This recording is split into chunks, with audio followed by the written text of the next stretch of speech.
Hi, I'm Stephanie. I'm a highly sensitive people pleaser that has been masking her ADHD symptoms through fear of disappointing others since somewhere in the 80s. These are my deconstructions. There are questions that we avoid asking ourselves, and I've been spending the better part of definitely at least a year now asking myself those types of questions. Like anytime my body is like physically triggered by something, stopping and asking myself, why am I physically reacting to this? There are also some things that will often sit as being more comfortable as a question than both a question and a response. And one question that I continue to ask myself lately is, what am I doing here? Really, what am I doing? I have a great career on paper. I have great kids. I feel comfortable for the first time in my life, and in that comfort I am finding a tremendous amount of discomfort. And again, that's what I've been deconstructing. So when people say that they quit their corporate career, or they're taking a long leave, or they change their life in a way that doesn't quote unquote make sense on paper, because you had everything that we're programmed to think that we should have, right? Because every time I see one of those stories, especially women, because I identify with them, I'm a woman obviously, it hits me with this physical joy, and I'm like, go girl. Like, I genuinely am so excited for this woman when I hear about it, and then I want to read more about how they did it, because I'm also simultaneously asking myself or saying, I wish I could do that.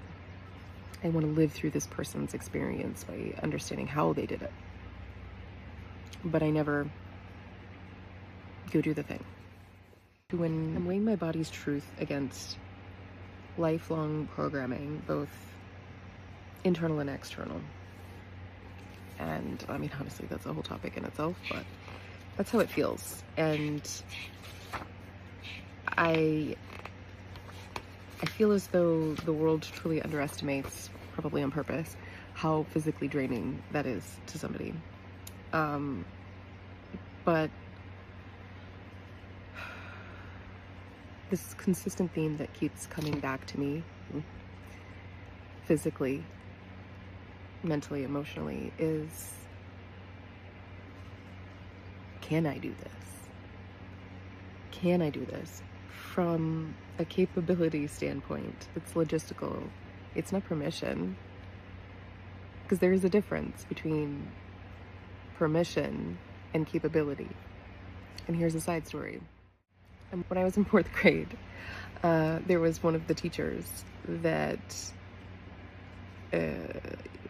famously said, his response every time a kid would say, can I go to the bathroom? He would say, I don't know, can you?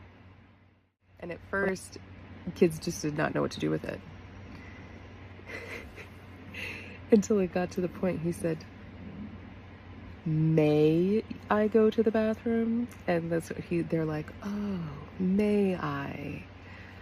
I will never, ever, ever, ever, ever forget the difference between can and may because of that teacher. So anyway, it is obviously coming through in my being as very logistical, because I will say my inner voice, my soul, my nervous system, it's not asking permission. It is literally telling me constantly, like, you need to do this. But in the meantime, I keep waiting for, seeing, taking little signs from the universe as permission.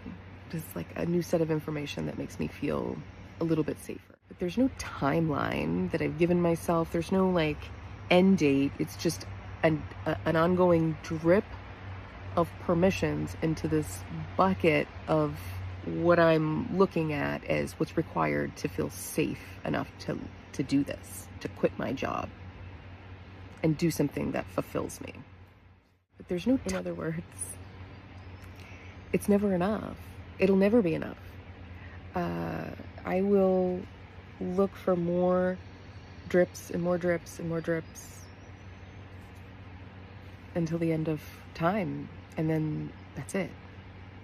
Now all of a sudden, I'm too old to do any of the things that I wanted to do when I was younger. My hands definitely won't be working anymore at that point because they're struggling right now. And I just have this nervous system level desire to just fucking do it already. Just quit. Then I also have this other part that's, logical. You must be safe, and it is starving for proof.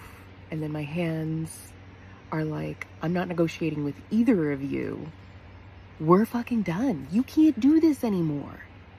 It's the typing, the mousing, and being in front of the screen all day, every day is draining my body and soul. There isn't really even any fun left in it. I used to have fun.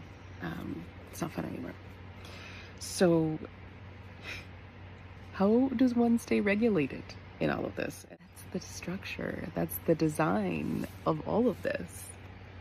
If it was easy to realize that this is not working and you need to be done, if we weren't literally like 1 or 2 paychecks away from losing control of our finances because there's no way to catch back up, what do you do with that? You've got kids, you've got people depending on you.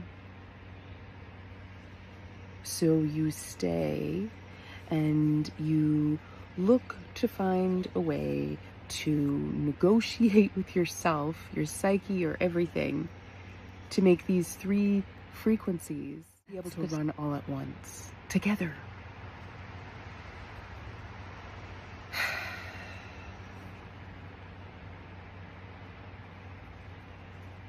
And this, I wrote here, being that regulation to manage all of those together is essentially composure that tries to make purgatory tolerable.